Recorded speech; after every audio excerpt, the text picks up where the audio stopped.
नमस्कार, MP news cast में आपका स्वागत है। मैं हूं आपके साथ दीप्ति भटनागर। आइए शुरुआत करते हैं दिन भर की कुछ खास खबरों के साथ। आज जहां पूरा देश राष्ट्रपिता महात्मा गांधी और भारत रत्न लाल बहादुर शास्त्री को पुष्प अर्पित कर उनके विचारों पर गहन चर्चा हुई। आप लोगों को बताते चले कि फतेहपुर जिले के खागा तहसील में उपजिलाधिकारी मनीष कुमार, तहसीलदार ईवेंद्र कुमार, नायब तहसीलदार सिद्धार्थ तहसील की बागडोर बहुत ही सुंदर तरीके से चला रहे हैं। और आज 2 अक्टूबर गांधी की जयंती को बहुत ही सुंदर ढंग से टोपी पहनकर उनके विचारों को सभी लेखपालों कानूनगों के समक्ष रखा।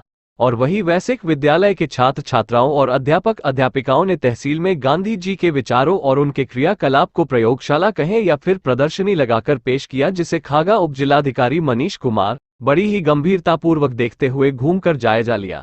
और बता दें कि एक बहुत बड़ी परख जो काम करने वाले लोगों को सम्मानित भी किया, जिसमें एक ऐसे व्यक्ति को चुना सम्मान के लिए कि अभी तक ना कोई अधिकारी और ना कोई नेता सोचा तक नहीं, वह है चंद्र किशोर अवस्थी, जो हाकर है।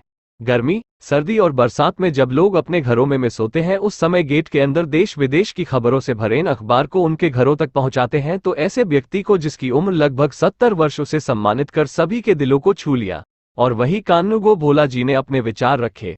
नायब तहसीलदार सिद्धार्थ ने लेखपालों को कहा, काम करिए लेकिन अपने घर परिवार को भी समय दीजिए। तो तहसीलदार ईवेंद्र कुमार ने कहा कि गांधी जी और लाल बहादुर शास्त्री जी आज क्यों याद किए जाते हैं, क्योंकि उन्होंने सत्य और अहिंसा पर कोई समझौता नहीं किया। और खागा उपजिलाधिकारी मनीष कुमार ने तो सबसे महत्वपूर्ण बात कही कि लोग उतना करते हैं कि शरीर छूटने के बाद कुछ दिनों में लोग भूल जाते हैं। तो मेरा मानना है कि ऐसा क्यों ना हम लोग काम करें कि हमारे शरीर छूटने के बाद भी हमारे कर्मों के आधार पर हम सभी की याद बनकर रहें और लंबे समय तक नाम जिंदा रहें और लोग याद करते रहे। आइए सुने क्या कहा अधिकारियों ने। आप देख रहे हैं MP news cast Uttar Pradesh bureau. Sanjay Patel की कवरेज फतेहपुर से। कि आपको जो काम मिला है उसको एंजॉय करिए, ऐसा नहीं उसको गंभीरता से लीजिए या उसको प्रेशर में करिए। जो काम मिला है ये मान के चलिए इसको मुझे करना है, और किस तरीके से करना है कि आपका आउटपुट अच्छा है। पीएम किसान में ही कुछ लेखपाल साथी ऐसे थे जो 1 या 1.5 दिन में करके दे दिए डाटा, और कुछ लोग ऐसे थे 5-5, 10-10 दिन लगे रहे फिर भी नहीं मिल पाया। तो सुधार वहां पे होनी चाहिए कि हम क्या करें कि जो है वो काम जो हमारा 10 दिन में होने वाला है वो कम समय में हो जाए, ताकि हम अपना समय आगे कर सकें। साथ ही ये भी कहूंगा कि घर परिवार को प्रॉपर टाइम दीजिए। जब तक आप फैमिली के साथ टाइम नहीं स्पेंड करेंगे आपका आउटपुट अच्छा नहीं आएगा। आप घर से प्रेशर में चले आ रहे हो और पता चला यहाँ पे भी प्रेशर पड़ा, फिर मामला घास-पास का हो जाता है, समस्याएं वहीं से उपलब्ध होती हैं। कोशिश करिए ज्यादा से ज्यादा। मैं ये नहीं कहता कि आप टाइम दीजिए एकदम घर पे, लेकिन एक फैमिली सेटिस्फेक्शन होना चाहिए। आपके माँ बाप उनको ये लगे कि हाँ मेरा बेटा गया है अगर वहां पे तो जेन्युइन कारण से गया है, काम कर रहा है। उनको ये ना लगे कि अरे इसके पास तो काम ही काम है, ससुराल घरवा पे आता ही नहीं। तो ये चीज नहीं होनी चाहिए। कारण ये नहीं है कि 2 महान सपूत हैं, ये सपूत नहीं है, इनके 2 विचार हैं। मैंने कहीं लाइन पढ़ी थी, वो हमेशा मुझको पसंद आती है। जब भी मुझको लगता है मैं उसको पढ़ता हूँ। चाहूंगा कि आप लोग उसको पढ़ें। इस जीवन में जो है एक उम्र एक सीमित होती है। किसी को कुछ वर्ष जीना है, किसी को कुछ वर्ष जीना है, थोड़ा बहुत अंदर आ सकता है, लेकिन एक लंबा जीवन, एक लंबा नाम वो आपको तभी मिलेगा जब आपने किसी तरीके से 2 कार्य किए, या आप कुछ ऐसा लिख कर जाएं जिसको लोग पढ़ें सदियों तक, तभी आप जीवित रहेंगे। या आप कुछ ऐसा करके जाएं कि आपको याद रखें। तो उन्होंने ऐसा किया, उन्होंने ऐसा लिखा है, तभी हम आज याद करते। नहीं तो कई लोग आए, कई लोग चले गए, किसी को कोई याद नहीं करता है। उन्होंने कुछ हमको मूल मंत्र दिए, लेकिन बात ये भी है कि उन्होंने ऐसे विचार दिए। ये व्यक्तित्व तो नहीं है, विचार है। उन्होंने जो विचार दिए उसी से इस देश का निर्माण हुआ है। हमारे आपके सारे विचार कहीं ना कहीं उनसे प्रभावित है। थोड़ा सा बात मैं शास्त्री जी की करूंगा। पाकिस्तान का युद्ध चल रहा था, आपातकाल लगा हुआ था देश में। बहुत समस्याएं थी, अकाल भी था। करीब 1970 के दशक की बात, अनाज था नहीं, अमेरिका वालों ने कुछ अपनी बातें कह दी थी। ये इतिहास है, आप जब पढ़ेंगे तो समझेंगे उस बात। आप लोग जानते होंगे ना, खेतों में आप जाते हो तो एक घास, विशेष प्रकार की घास, उसको कांग्रेस घास बोलते हैं। आप जाइए खेतों में देखेंगे आप।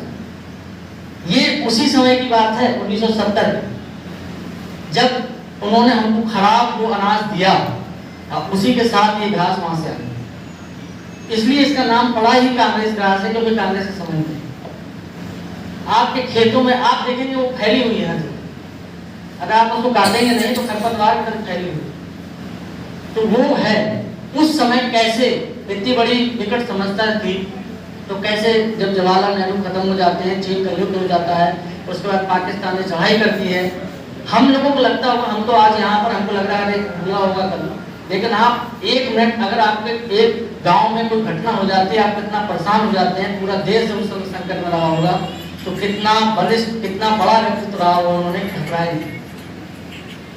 सम्मानित लेखपाल बंधु और सम्मानित हमारे नायब तहसीलदार महोदय और एसडीओ साहब, एसडीएम साहब, तहसीलदार महोदय, अमीन संपर्क के लोग, अगर आप लोग भी अपने मन में दृढ़ इच्छा, दृढ़ शक्ति के साथ ये बात रखते हैं कि हम अहिंसा परमो धर्मा का पाठ पढ़ा करके हम किसी भी प्रकार की कोई कार्यवाही से विचलित नहीं होंगे, सारे कार्यों को करेंगे, अपने उत्तरदायित्व का निर्वहन करेंगे, तो इस पर किसी प्रकार की कोई कठिनाई नहीं आने वाली है और न आएगी। ये मेरा एक परम दृढ़ विश्वास है। मैं स्वयं इस बात को कहता हूँ कि हम सब लोग मिलकर और इस देश में, इस राज्य में, इस जिले में, इस तहसील में, इस प्रांगण में बैठकर हम ये अपनी बात को दृढ़ संकल्प लेते हुए जाएं कि हम आज से अपनी बातों को, अपनी बुराइयों को छोड़कर दूसरे के प्रति सहृद भावना से, अच्छी भावना से उनके कार्यों को करेंगे और हम किसी प्रकार का कोई अपने मन में मलिनता नहीं रखेंगे। ख्याल से 20वीं शताब्दी के वो सबसे महान शख्स में एक हैं, जिनका अनुकरण सबको करना चाहिए। सत्य और अहिंसा, ये दो उनके ऐसे ब्रह्मास्त्र थे, जहाँ जहाँ उन्होंने उसका उपयोग किया हर जगह सफलता मिली। वो हमेशा ये कहते थे कि सत्य का दामन कभी मत छोड़िए। सत्य हो सकता मुसीबत में कभी भी, लेकिन वो पराजित नहीं हो सकता है। परेशान जरूर कर सकता है उसका समय, लेकिन वो पराजित कभी नहीं होगा। अब वो उनकी जो आप जीवनी पढ़ेंगे या उनके व्यक्तित्व पढ़ेंगे तो एक चीज हमेशा ये ध्यान में आती है कि उन्होंने आम जनमानस के लिए बहुत कुछ किया। जैसे हम अम्बेडकर जी की बात करते हैं हमेशा, उसी तरह गांधी जी की भी, कि उन्होंने भी अपने जो आश्रम में स्थापित किए, उसमें जो समाज के वंचित वर्ग थे उसके लिए उन्होंने बहुत किया। जैसे अम्बेडकर जी को हम बार बार कहते हैं कि उन्होंने न सिर्फ वंचित वर्ग बल्कि महिलाओं, हर समाज के हर वर्गों को उन्होंने बहुत कुछ किया। ये दो महान शख्सियत को मैं हमेशा पूजनीय मानता हूँ, क्योंकि एक ने हमें समाज में बैठना सिखाया और दूसरे ने हमें संविधान दिया